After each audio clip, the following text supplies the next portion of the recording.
Assalamualaikum warahmatullahi wabarakatuh. Pada video ini saya akan menjelaskan tentang studi kasus phishing. Sebelum masuk ke video, saya akan memperkenalkan diri saya dahulu. Perkenalkan, nama saya Rizal Fahmi dengan NIM 240140158. Saya sekarang sedang menempuh pendidikan sarjana di Universitas Malikus Saleh dengan prodi Teknik Informatika. Tanpa memperpanjang sesi perkenalan, langsung saja kita memasuki materi penjelasan dari video ini. Phishing merupakan bentuk kejahatan cyber yang dilakukan dengan meniru identitas pihak resmi, seperti lembaga perbankan, perusahaan, atau layanan daring, dengan tujuan untuk memperoleh data pribadi korban. Umumnya, serangan ini disebarkan melalui email, pesan singkat, atau situs web palsu yang dibuat sedemikian rupa agar tampak meyakinkan. Tujuan utama dari serangan ini adalah mencuri informasi penting, seperti nama pengguna, kata sandi, ataupun data finansial. Sebagai contoh, pelaku dapat mengirimkan email yang seolah-olah berasal dari bank, yang meminta korban untuk memverifikasi akun dengan mengklik tautan tertentu. Padahal, tautan tersebut sebenarnya mengarah ke situs palsu akan pencurian data korban. Di sini, saya akan menjelaskan bagaimana kronologi terjadinya phishing. Berikut ini adalah kronologi umum terjadinya kasus phishing. Pertama, korban biasanya menerima email atau pesan yang tampak seolah-olah berasal dari pihak resmi, misalnya bank atau layanan online. Dalam pesan tersebut, pelaku mencantumkan imbauan untuk memverifikasi akun, memperbarui data, atau menghindari pemblokiran layanan. Korban kemudian diarahkan untuk mengklik tautan yang disediakan, padahal tautan tersebut mengarahkan ke situs web palsu yang menyerupai situs asli. Ketika korban masukkan data pribadinya seperti nama pengguna, kata sandi, atau informasi perbankan, data tersebut secara otomatis dikirim kepada pelaku. Selanjutnya, pelaku menggunakan data tersebut untuk masuk ke akun asli korban, melakukan transaksi, atau menyalahgunakan informasi tersebut untuk kepentingan pribadi. Selanjutnya, saya akan menjelaskan beberapa penyebab utama terjadinya kasus phishing. Faktor pertama adalah rendahnya kesadaran dan pengetahuan pengguna terhadap ancaman keamanan cyber. Banyak pengguna belum memahami bahwa data pribadi sangat berharga dan menjadi target utama kejahatan digital. Faktor kedua adalah kurangnya kehati-hatian dalam memeriksa alamat situs serta sumber email.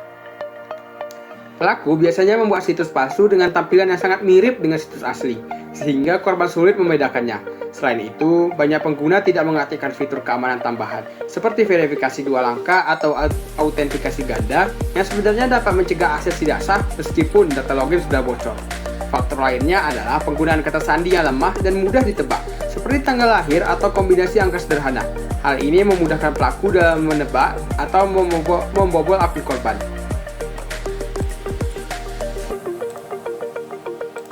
Selanjutnya, kita akan membahas berbagai dampak yang dapat ditimbulkan dari kasus phishing.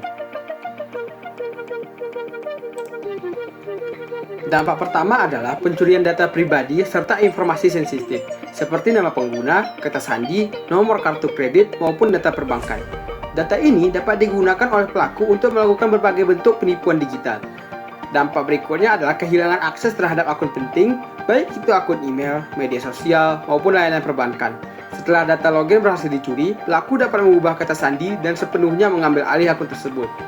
Selain itu, korban dapat mengalami kerugian finansial akibat transaksi ilegal yang dilakukan tanpa sepengetahuan mereka. Dalam banyak kasus, uang yang hilang sulit untuk dilacak atau dikembalikan. Dampak lain juga yang berbahaya adalah penyalahgunaan identitas. Data pribadi korban seringkali dijual atau digunakan untuk melakukan tindak kejahatan lain, seperti penipuan, pemerasan, atau penyebaran informasi palsu. Terakhir, serangan phishing dapat menurunkan tingkat kepercayaan masyarakat terhadap layanan digital. Banyak pengguna menjadi takut untuk bertransaksi secara online karena khawatir data mereka tidak aman. Oleh karena itu, penting bagi setiap pengguna untuk meningkatkan kesadaran dan kewaspadaan terhadap serangan ancaman ini. Terakhir, kepercayaan berlebihan terhadap pesan atau notifikasi yang terlihat resmi juga menjadi penyebab utama. Banyak korban tidak melakukan konfirmasi langsung ke pihak terkait, sehingga tanpa sadar memberikan data penting kepada pelaku. Selanjutnya, saya akan menjelaskan beberapa langkah solusi dan pencegahan yang dapat dilakukan untuk menghadapi kasus phishing. Langkah pertama adalah meningkatkan kesadaran dan edukasi pengguna mengenai keamanan digital. Pengguna perlu memahami bahwa serangan cyber dapat terjadi kapan saja dan melalui berbagai cara. sehingga penting untuk selalu berhati-hati saat berinteraksi di dunia maya. Kedua, hindari membuka tautan atau lampiran dari email dan pesan yang tidak jelas asal-usulnya. Pelaku seringkali memanfaatkan rasa penasaran atau rasa takut pengguna untuk memancing mereka agar membuka tautan berbahaya. Ketiga, selalu periksa keaslian alamat situs atau URL sebelum memasukkan data pribadi. Situs resmi biasanya menggunakan protokol keamanan HTTPS dan memiliki domain yang sesuai dengan nama lembaga aslinya. Selanjutnya, aktifkan fitur keamanan tambahan seperti verifikasi 2 langkah atau two-factor authentication. Dengan fitur ini, meskipun pelaku mengetahui kata sandi kita, mereka tetap tidak bisa masuk tanpa verifikasi tambahan. Gunakan pula kata sandi yang kuat dan ubah secara berkala untuk mencegah pembobolan akun. Selain itu, pastikan perangkat dilindungi dengan perangkat lunak keamanan seperti antivirus dan firewall untuk mendeteksi serta mencegah aktivitas mencurigakan. Dengan menerapkan langkah-langkah pencegahan ini, pengguna dapat memperkecil risiko menjadi korban phishing dan menjaga keamanan data pribadi mereka. Terakhir, saya akan menjelaskan kesimpulan dari semua hal yang kita bahas tadi.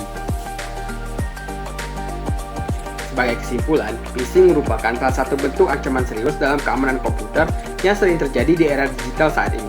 Serangan ini umumnya disebabkan oleh kurangnya kesadaran dan pengetahuan pengguna terhadap keamanan cyber, serta lemahnya penerapan sistem perlindungan data pribadi. Dampak yang ditimbulkan dari serangan phishing tidak hanya sebatas kehilangan data pribadi, tetapi juga dapat menimbulkan kerugian finansial dan penyalahgunaan identitas yang berdampak luas. Oleh karena itu, langkah pencegahan menjadi hal yang sangat penting.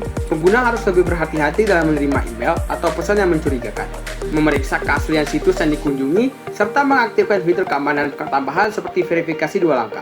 Dengan meningkatkan kesadaran, kewaspadaan, dan disiplin dalam menjaga data pribadi, kita dapat meminimalkan risiko menjadi korban kejahatan cyber seperti phishing dan menciptakan lingkungan digital yang lebih aman.